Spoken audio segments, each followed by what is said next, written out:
How to change Outlook profile picture. Hello and welcome back to our YouTube channel. Without any further delay, let us get started. Open your web application, or if you have Outlook app, you can also open it.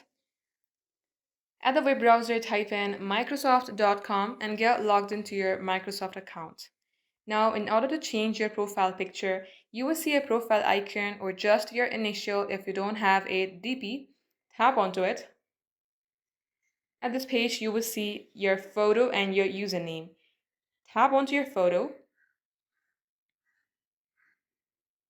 It will ask you to change photo. Now you can either zoom in or zoom out your profile picture, or if you would like to change it, then tap on change photo. As you tap onto it, it will open up your gallery section. From there, choose any photo that you would like. Once done, tap on to save.